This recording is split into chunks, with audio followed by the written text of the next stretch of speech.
Woo. Trying to find my way, trying to find my way, trying to find my way, trying to find my way, trying to find my way, trying to find my way, trying to find my way, trying to find my way, trying to find my way, trying to find my way. I'm trying, change me. My faith is in God alone, beyond a reasonable doubt. This brainstorm pouring rain on your season of drought. Just trying to lay a couple seeds in the mouth. Thanks for listening. You ever get the feeling you was missing? What up, y'all? It's your hometown hero, Scott Lane, the Black Bruce Wayne, a.k.a. the real Adam Coleman. So, you riding with Tru-ID.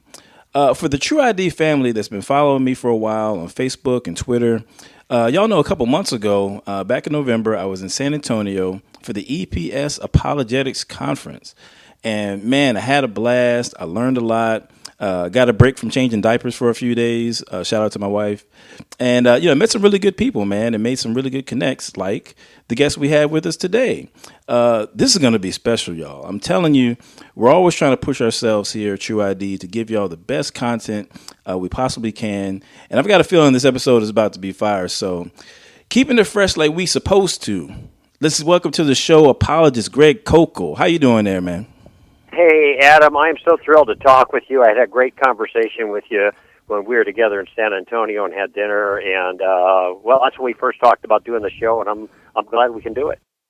Yeah, absolutely, man. Absolutely. So if you wouldn't mind just telling our audience a little bit about yourself, who you are, what you're doing. Well, probably the way most people introduce me now is the founder and president of Stand to Reason. That's the organization I founded almost 24 years ago. And it was just really, though, an expression of what I'd been doing for a while before that. I became a Christian during the Jesus movement as an adult, a student at UCLA. And so that gives me a unique perspective because I wasn't raised as a Christian, really. And in fact, I disavowed the whole Christian thing when I got into college, and I was like a lot of people nowadays. And then the Lord got a hold of me, is the simplest way to put it. And my younger brother shared with me a lot, and he had become a Christian, and at first I was just shining it on. I wasn't paying attention. That's good for you, but I don't need that kind of stuff. And then slowly it began to make more sense to me, and finally in September 1973 I committed my life to Christ and became a follower of Jesus. And I've been following him ever since. That's like 43 or 44 years now. Amen. All right. And trying to help other people to do the same. And so when I started Stand to Reason almost a quarter of a century ago now, it was just as an expression of my desire to train Christians to think more carefully about their own convictions and their point of view, and then to be able to talk about it with other people in a way that was attractive and friendly, still powerful and effective. There's too much, yelling and banging of heads and arguing and stuff about these kinds of things. And I wanted my conversations with other people to look more like diplomacy than D-Day, And so that was the heart of our enterprise at Stand to Reason, what we were trying to accomplish when we first started. And we realized we didn't want to just give information. There are a lot of groups that were giving information, and that's good. But we wanted to do something more than that. We wanted to create a certain type of person. And I know you talk, Adam, a lot about identity, and this really goes to the heart of what we do. We call that person an ambassador for Christ. We wanted Christians to have the identity that in Christ they were His ambassadors. They were His spokesperson. That they needed to have knowledge then to be a good ambassador, but they also had to have an ability to maneuver effectively in conversations. But they needed a third element too. They needed the knowledge. They needed what we call wisdom, tactical wisdom. But they needed to have the character that made the message look attractive. A lot of times we go out there, Adam, and we get all fired up for the Lord, and pretty soon we're banging skulls together, verbally. Right. And it's a slash and burn evangelistic style, and it just doesn't get us very far. And we want to build and encourage, disciple, if you will, even from a distance, the kind of person who has the capability to be fully centered in Christ, to take their identity in Christ, and then as a Christian follower of Christ and Christian ambassador begin to reach out in an attractive but thoughtful and effective way into their culture. So that's really what I've been about for pretty much in my entire Christian life. Although I will say, the whole idea about being an attractive ambassador, that wasn't there much in the beginning. Okay. I was just a loudmouth, obnoxious, opinioneght Jesus freak, you know. So you were me, basically. Yeah, that's right. Without the dreads or whatever, you know. Right. Right. Yeah. But the Lord got a hold of me in a good way over the years, and I had very good people that God brought into my life to hold my feet to the fire and teach me good manners and help me to grow up the way I needed to grow up. Interesting. So I got a question for you there. You know, I want to backtrack a little bit. Sure. So you get saved, and you talked about kind of how the ministry came about. What was that? This is kind of like my new favorite question to ask apologists. You know, what moved you from apologetics being an area of interest to being an active, you being active in ministry in it? What was the kind of light bulb that went off for you that said, this is something that I want to do? Yeah, that's a great question, Adam, but it didn't actually work that way. What happened was, when I first became a follower of Christ, I was at UCLA, Westwood Village, and it was natural for me to start talking to people about Jesus, okay? But of course, it's also natural for them to push back, and I realized, well, I don't know how to respond to that question. Because the interesting thing is, even though I had a lot of the standard objections to Christianity before I was a believer, I didn't have all of those questions answered when I became a Christian, which just goes to show the Holy Spirit can work even if you don't have all the questions answered, which is good. But then I figured, well, I better learn more about this, and I began, just for myself, my basic interest, I gravitated towards apologetics. Now, as time went on, I think my spiritual gifts began be more evident, and particularly in the area of teaching and in the area of exhortation. So I was a communicator, and I was a little aggressive, like, all right, let's go get him, kind of thing. And but that's just like a formal category, like communicator, energetic, encouraging. What's the substance? Well, the substance was what I cared about, which was Jesus, but also the apologetic stuff. So it wasn't like a decision that I made, Adam, like, okay, now I think I'll try this out for a while. It was just a natural outworking of my personality, the people that God brought into my life. And I actually think, Adam, this is the way it works a lot of times. Sometimes when we make decisions about things, it isn't because, a light bulb went off in our head or God was talking to us or something, but we see the way God was working in our life. He just is sovereignly kind of bringing us along and using our own gifting and the things that we enjoy and are drawn to, and he just then kind of herds that over down the lane, and we start, and if we're thinking about being faithful to the opportunities that we have, well, then those things start working out. And it's always been a big principle of mine, and that you should bloom where you're planted. Let me just say this again, because this is real important for a lot of people who've asked me, well, how do I do what you do, or how do I get going? I say, look, you already are going. Everybody's already going. And that is, they're somewhere where they can do something. And so try to bloom where you're planted, make use of the opportunities you have, even if it's one-on-one, with the education you have, which may be very little. Just get out and start using it.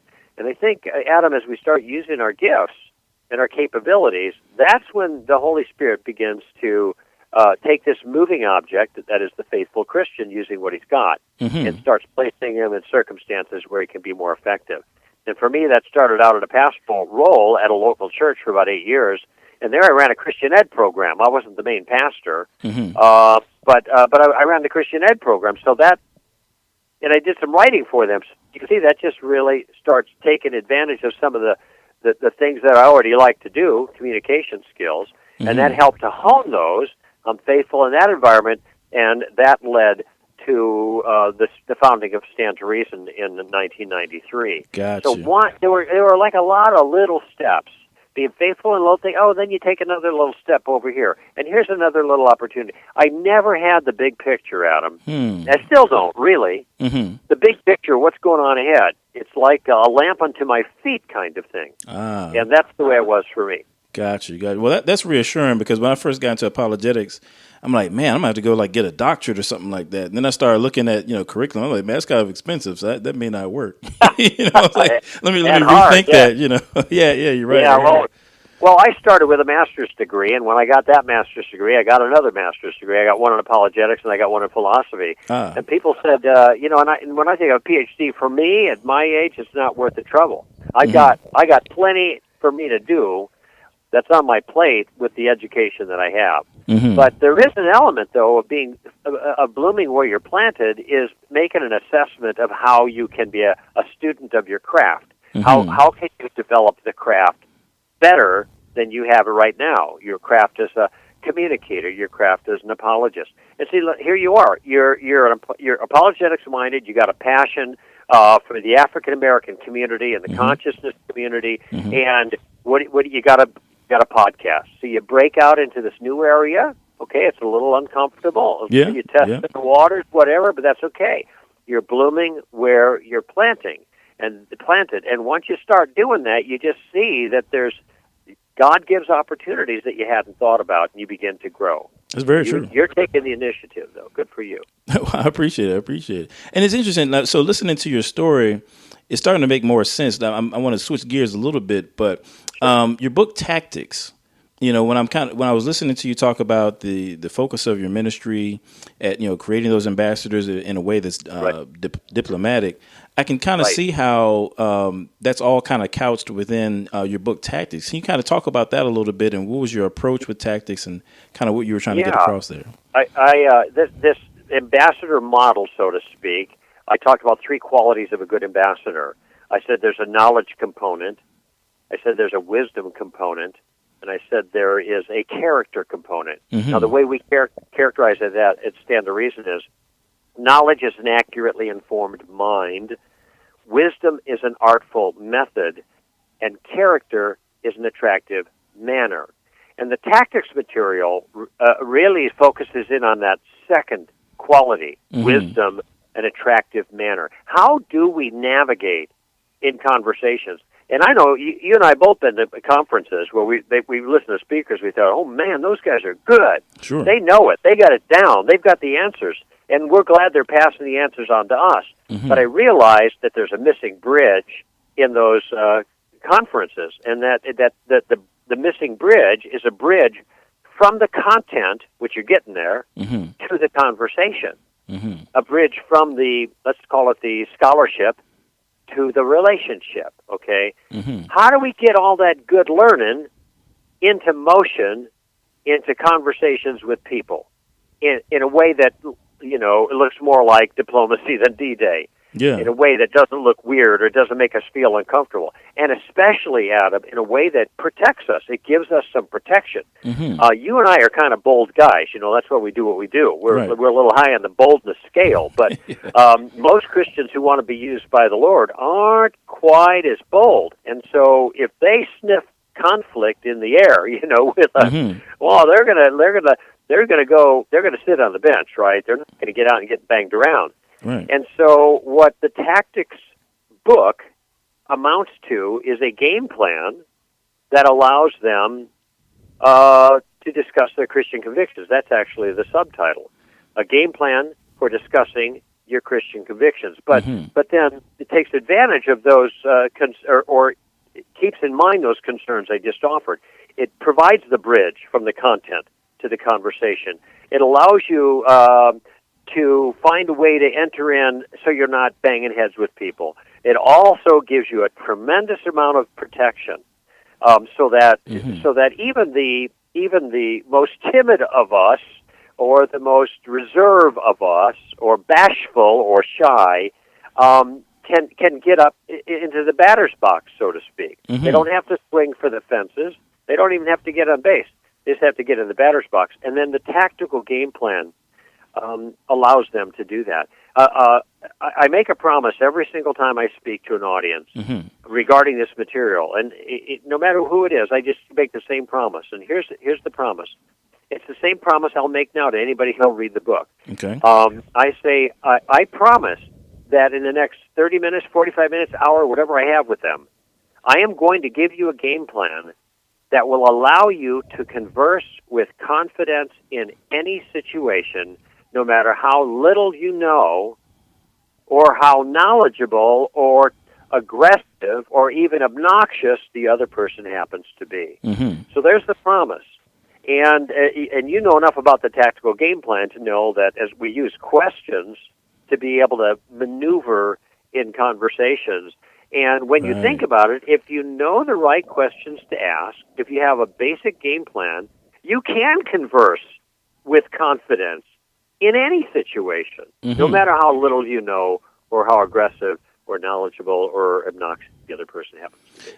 Absolutely, man. I would love to dig into that a little bit, and maybe do you think we could maybe go over two tactics, or techniques that you explore on the book to kind of give our audience a taste of exactly what you're talking about. And I just want to say, when people ask me, because everybody knows I'm into apologetics, and if you talk to me for like 5 minutes, I'm going to bring it up, And when people ask me, what are some things that I'm reading, or if they want to get into it, what would I recommend? Without question, Tactics is the top three that I recommend. I strongly believe it's a must read for anybody that's interested in apologetics. Well, I'm really happy to hear that. I agree with you, but I guess I'm a little biased. right. But really, though, it's so important because you can have all the knowledge, but if you can't communicate it effectively, then you're really not going to get off the ground. So let's get into that a little bit. If you could give us maybe a couple samples of the sorts of techniques that you explore there. What I'll do is I'll sketch out the basic game plan very quickly for you, and because the game plan is a tactic itself, and then the other tactics are meant to serve the game plan.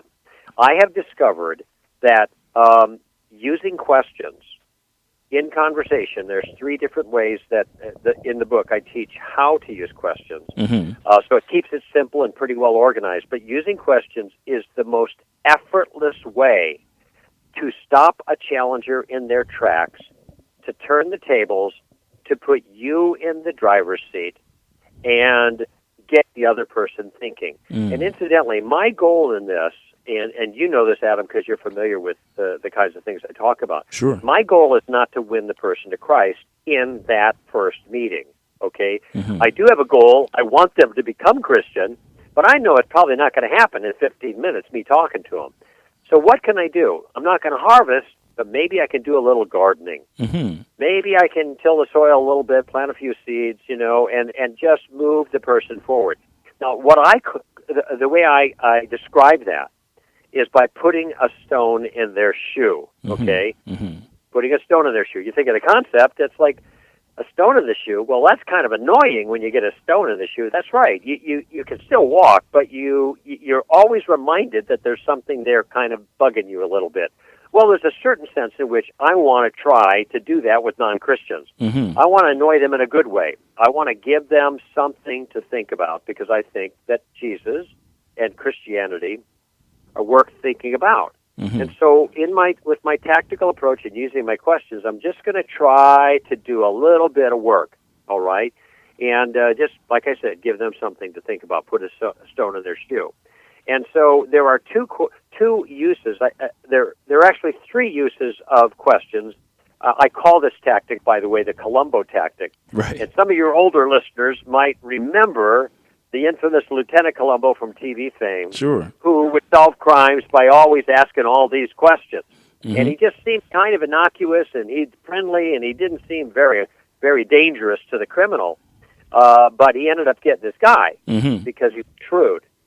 So with the Columbo tactic, I use questions, and this is the foundational game plan, to do 2 things.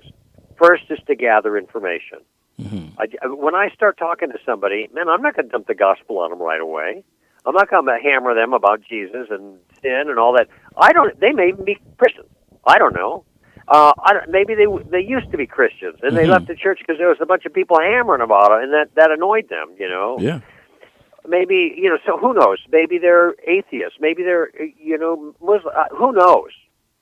Well, I could know if I ask them some questions, right? Sure. So what I'm going to do right from the outset of this tactic is I'm going to make friendly conversation. I'm going to draw them out. And I'm going to use some form of the question, what do you mean by that?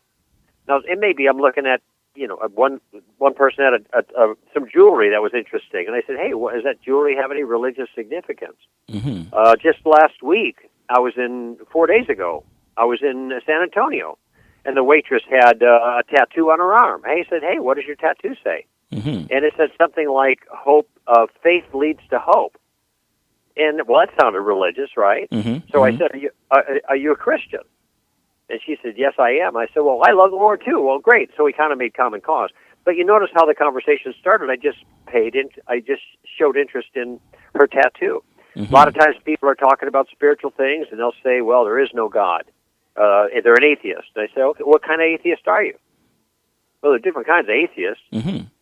But I want them to talk. You see, if a person said, "Well, I'm an atheist," I think the Christian would think, "Well, I'm supposed to refute him now. I got to come up with reasons there is a God." Well, no, you're wrong because this, this, and this. And you know, and I know, Adam, that there are really good arguments in favor of God. But Sure. notice how the approach is a little bit, like banging heads with a person, drawing a line in the sand. So if a person says, "Well, I'm an atheist," I might say, "Well, what kind of atheist are you?" Or something like that, you know. Sure. Or I might use a second question. I call it reversing the burden of proof, but I just basically want to know the reasons for their view. So, well, why are you an atheist? Well, because I don't have any good reasons to believe in God. Maybe they'll say that. Mm-hmm. I'll say, "Oh, really? Have you ever read any arguments in favor of God?"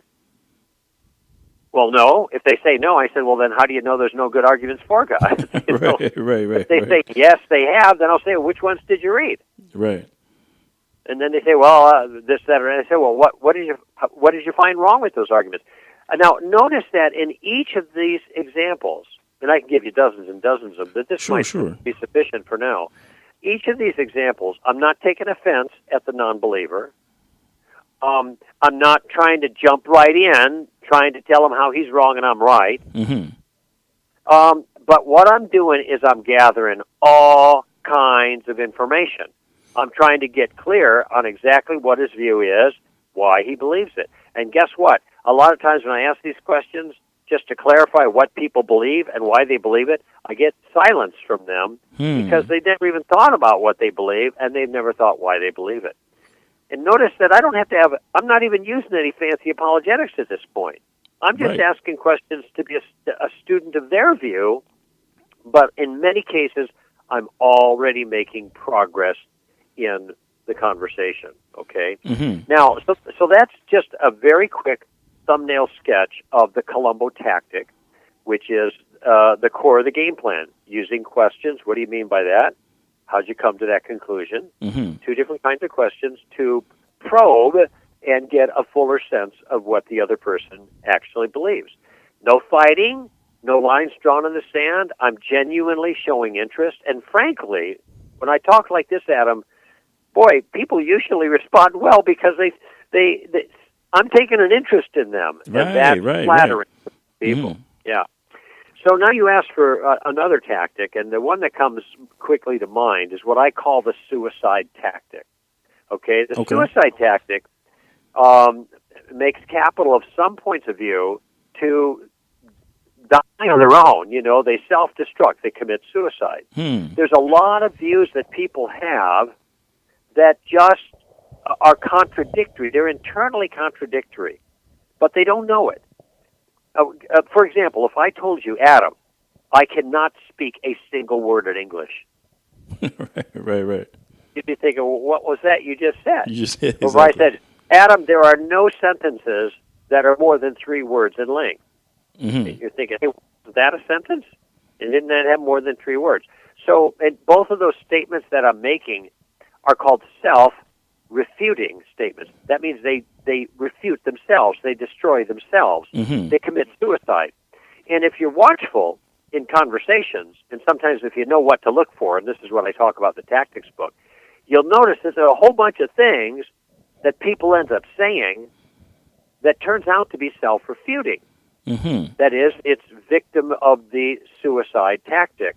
And what I try to do when I notice that some point of view is self-refuting, well, I try to use a question then to point it out instead of just making the statement. Okay. The statement would be okay, but the question just makes it work more powerfully. So if somebody says, and you hear this a lot in university campuses, well, there is no truth. You hear that kind of thing. Yeah, you do. Do. Yeah, which is an odd statement to say on the university, because didn't you pay a lot of money to go to the university? Right. To find out what's true, and then all what they teach you is there is no truth? Well, wait a minute. I want my money back, So when somebody says there is no truth, I just have a simple question. Is that true? Right. Got him. Now that is so simple, it almost sounds like a word trick, but it's not. Mm-hmm.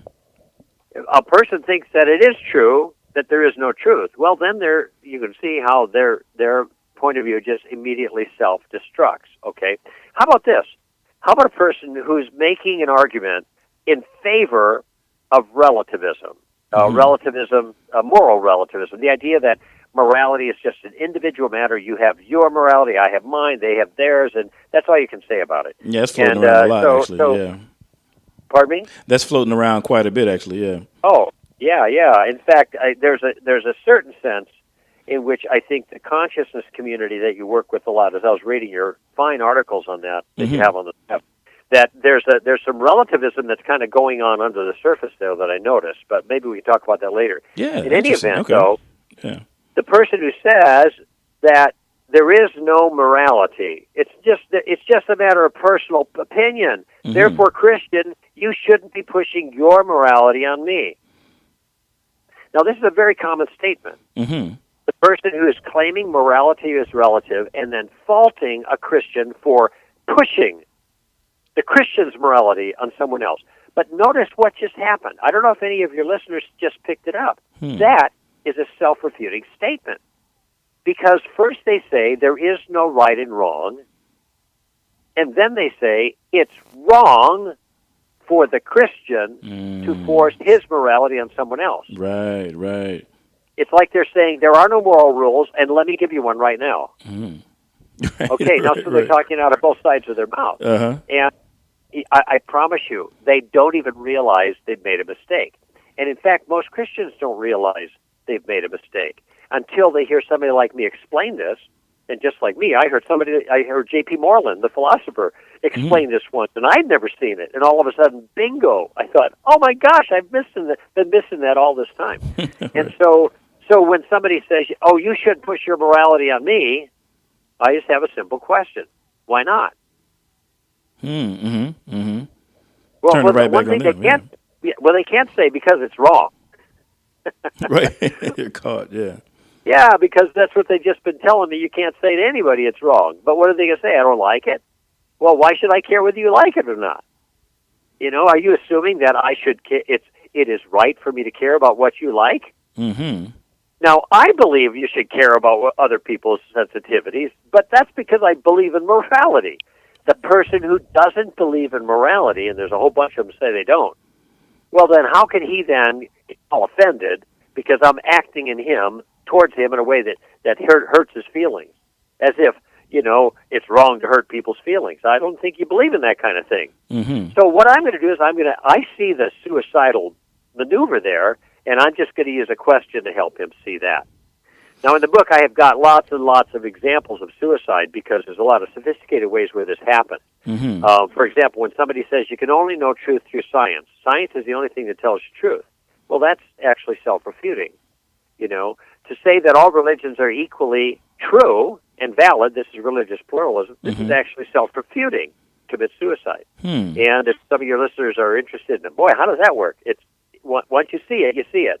And I have the detail of it in the book by the same title, Tactics, so they can get more detail there. But that should give them a little taste about how some of this works. Yeah, and it's so powerful, man. Like exactly what you said earlier is that you take the weight off of the Christian in terms of having to carry the whole debate. I think sometimes we paint ourselves in a corner when somebody says something, so we just kind of jump right in there. It's like, oh, okay, well, I got to shut this argument down or shut that argument down. But what you described was a method by which, we don't have to, carry all the strain of trying to prove somebody else wrong. We can have them do it themselves. I love martial arts. And it kind of reminds me of the difference between, say, like kickboxing and Aikido. Aikido, you're using... Exactly. Yeah. I actually talk about Aikido in the Tactics book because That's precisely what I have in mind. Gotcha. You don't oppose the other person's energy. You use their energy to your advantage. There it is. Let me ask you a question. You mentioned about the conscious community and relativism. That's kind of interesting. I was kind of wondering what your thoughts were there. Well, yeah, I have to go back to my notes, but basically, you have if I understand the view properly, and everything I know about the consciousness community, I learned from you, Adam. All right, so, all right. So if I get it wrong, it's my fault. Just consider the source here. Right. But I'm not well schooled in this, so sure. Maybe I misunderstood some stuff. But what their view is that they have been robbed of their real identity. Sure. Mm-hmm. And they have an identity from white Europeans imposed upon them, and therefore have been oppressed by that. And one thing that goes along with that imposed identity and oppression is Christianity, the white man's religion. Yeah. Mm-hmm. All right. Well, what's the? Did I get that right so far? That's right. Yeah. Mm-hmm. Okay. So how do you fix that? Okay. Well, you fix that by going back and recovering your appropriate identity that is tied to your national and ethnic kind of heritage, and they go in different directions. Some of them go to an African thing, and some to a Moorish thing, and some to a kind of a New Age thing, or some to an atheist thing because they don't want any of them, or sometimes an animistic thing, and so there are different ways. But they are going there. But here's what the move is, and let me just. I'm looking for a note where I wrote this down about relativism. To me, what the move is that they are trying to adopt a view of truth. Okay, this is what religion is. Mm-hmm. Religion is a picture of the way the world actually is. Mm-hmm. Okay, but they are saying that the truth of religion is going to be something unique tied to their ethnicity or their national origin or something like that. Whenever you tie the truth of reality to something that is true about the subject, the individual involved, that is called subjectivism. That is called relativism. Dang, that's good. Okay, you see that. Good. Now, I see it, yeah. Wow. Maybe to put it in a little more clear, I'm looking, here's the, I'm looking here, you've got a paragraph that talks about the Hebrew Israelites, the Moorish scientists, the Egyptian Kemetic Afrocentrism, spiritualists, the et cetera, and these are all things that they are tying to some group of people. Notice this: they're tying it to some ancient group that lived in a place and practiced certain things, and this is where they're getting their identity from. And I just wrote here at the bottom of the page: isn't it odd to connect one's religion to one's territory? Yeah, that's a good point. Okay, so let's just pretend. Here's another way of looking at this, and this might be a little tool that you can use to talk to some of these people to help them see this. So if you talk to the person, let's say that you, Bob, whoever you're talking to, Bob, the person who's into the consciousness community, who is trying to reestablish his identity in one of these other ways. Bob, what if you had no ethnicity? You are a true human being, and you have no ethnicity. That is, it's not you don't have a skin color that matters. It's not a factor in the detail. Where you came from, who knows? Okay, wouldn't you still be interested in the question, what is true about the world? Is there a God? Does he care about me? Has he made provision for me? Is there a way for me to know him? Do you see, these are questions that have absolutely nothing to do with anything regarding the subject, that is the individual. It doesn't matter what culture you come from, what color your skin is, what religious environment you were brought up in. If there is a God, God is who he is, and it, regardless of different people's experiences. That's right. That's right. So it's trying to, and I'm just new at this with the consciousness thing, but I was thinking about it. No, that's good. That's really good. And this is maybe where the book, the story of reality, comes in. What we want people to be thinking about is not just kind of finding their ethnic club, which to me this is what's going on here. Oh, you white people have your white ethnic club, and that's Christianity, and you forced it on us during slavery to kind of pacify us and everything. But we're not white people, and so we don't want to be in your white people club. We want to be in a black person's club. We want to be in a Moorish club, or we want to be in the black people's Hebrew club, or we want to be in the black people's Egyptian club. You see how they're thinking about it. Yeah, yeah. But maybe it's not even a question of clubs at all. This isn't a club kind of thing. You know what this is like saying? This is like saying, I studied physics in college. That's white man's physics. Right. I want some Moorish physics. I want my Moorish physics, right? Or something like that. Well, there is no white man's physics. They're just physics. And it may be a white man discovered it, a Moorish man, or a Hebrew, or Egyptian. It doesn't matter who discovered it, because it's still there, no matter who discovered it. And we believe it because it's true, and not because we're Hebrew, or Moorish, or Egyptian, or African, or white. Right. It has nothing to do with the way the world is. And so this whole approach, maybe you haven't thought about this before, but it just because I honestly haven't. I'm dead serious. I really hadn't thought of it from that angle. That's interesting. That's very interesting. Yeah. And I agree with you. This whole approach is a relativistic approach to religion. The whole thing.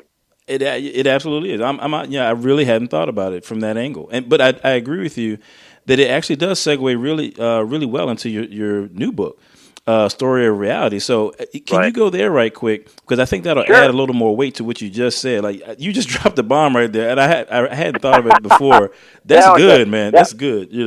That was good marketing, wasn't it? Yeah, it really was. That's really good. I actually forgot I was recording for a second. I was just sitting there listening, taking notes. That's good. That's really good. That's great. Well, this is the way an interview or conversation like this ought to be. It's just two guys who love the Lord are talking about important things. Absolutely. So this book here that just came out, it's called The Story of Reality, and the subtitle is How the World Began, How It Ends, and Everything Important That Happens in Between. Now, I start out this book. The book gives you a basic accounting of the Christian narrative of the world. Just like I said, how it starts, how it ends, and the important things that happen in between. The really deeply important. This isn't just like, okay, then there was the Battle of Tours, and then they had the Second World War, blah, blah, blah, blah. It's not that. It is a larger look at the predicament man is in, at the problem of evil, at our awareness of our own brokenness, and our desire and our longing for the world to be right again, and how we went bad and how it's going to get fixed. That's what this book is about. But the thing that I address right off the bat is a problem that many people have when talking about religion. And the difficulty is, if I were to sit next to somebody on the airplane, and he asked me what I did for a living, I said, well, I'm a writer and a talk show host and a speaker, and they're going to say, what do you speak about? What do you write about? Now I'm in a fix, because I want to tell them I talk about and write about religion, especially Christian religion, but I know the response I'm going to get from the person. They're going to say, oh, that's really nice. That's really good. All right, great. Gotta pat you on the head. This idea, it's just a religious fantasy club. We're back to the club idea again. It's your club. Well, I'm glad you found a nice club that you like and you have some fun with. Everybody needs to have a fun club, that kind of deal. But this is not my view, and wasn't Jesus' view. So I don't want to talk about my religion or my faith or my relationship with God. I mean, I do want to talk about that, but if putting it that way, notice how all of that is my. I'm talking about what's inside of me. I'm right back to a subjective expression of Christianity, which in our culture is easy for people to completely relativize. That's your club, all right? And what I want them to say is, what matters is not what's inside me, but what's outside in the world. Let me say it again. What matters is not what's inside me, my beliefs, etc., etc. What matters is what's out there, what the world is really like. Perfect example here. Right now it's pretty cold in Los Angeles. It was in the low 30s this morning where I live, which is pretty cold for us. Yeah, really. But where I come from in Chicago, it gets a lot colder than this, and now everything's frozen out in Chicago. Mm-hmm. And so you go out a lake there in Chicago, you can ice skate, okay? But pretty soon, it's starting to get warmer. That ice is going to get thinner and thinner and thinner. People go out ice skating with all of the faith that they had in February, but they're out there in late April. They have the same amount of faith, man. They're charging around with the ice. The problem is they're on thin ice. Right, yep. So the fact of even though on the inside they got all the faith, the fact of the world is they're about to get wet, and that's not going to be a nice picture. So this is the difference I'm talking about. So in the story of reality, I'm trying to tell a story, but I want you to know this story doesn't start once upon a time, because it's not meant to be understood as a fairy tale. This is the story about the way things actually are. That is, the people in the story really existed, and the things that the story talks about actually took place, or are going to take place in some cases. But I'm talking about history now. I am not talking about my religious club. Right. So this is the launch that I make in the book, back to our conversation with the consciousness movement, which seems to approach all of this stuff as a club thing. They're not asking, is Christianity true? They're just observing that it's a whole bunch of white folk that are in that club, and they don't like that. It's not. Yeah. They want a club that has people more like them, which, by the way, I can sympathize with. I mean, I understand that human tendency, but now we're not talking about a club kind of thing. We're talking about the way the world is. We're talking more like something like a gravity than we are about ice cream. You know what I'm saying? Sure, absolutely. Now, that's interesting you should say it. So one of the questions I had about and want to get your insight on is I can understand how non-Christians would see the Christian worldview as not being a story of reality because they're non-Christians, they don't believe. That's right. But what is it about us Christians that we have a hard time conceptualizing that this is the world as it actually is? Because it seems like that fairy tale perspective about Christianity, like we hold that as well sometimes. Like what is it that? No, you're exactly right. In fact, I mentioned this in the first couple lines of the book, where I say that that there's that this is a story about how how the world began, how it ends, and everything that happens in between. But it's deeply misunderstood, even by people who call the story their own. That would be Christians. It's deeply misunderstood, and what you just put your finger on there is one of those. The problem is, Adam, even though in conversation, in our confession, if you will, we would say, oh yeah, Jesus is real, Christianity is real, blah, blah, blah. However, because we're deeply immersed in a very relativistic culture, it is our tendency to think, well, yeah, but it's kind of my faith, that's my view, and I don't know if I can force it or act like it applies to somebody else. So there's this kind of funny dichotomy here. We had a split personality on this. Yeah. So my writing here is not only to the non-Christian to help them understand, but it's also to help the Christian to get squared away on what his story actually entails, what it's about, the kind of story it is. It's just not the nature of the story, the content of the story, but the kind of story it is. It's a story about reality. And even with people that don't believe the Christian story, okay, they're out there somewhere. I'm writing to them as well, Adam, because it turns out that there are a whole bunch of things that they know are true because they live in the world. A whole bunch of things they know are true. But the story they think is the real story, like the materialist story or the atheist story, doesn't fit in that story. There are things in the world that are true that don't fit in the materialist story, like meaning and value and purpose and morality. And I mean morality in the deep sense, the objective sense.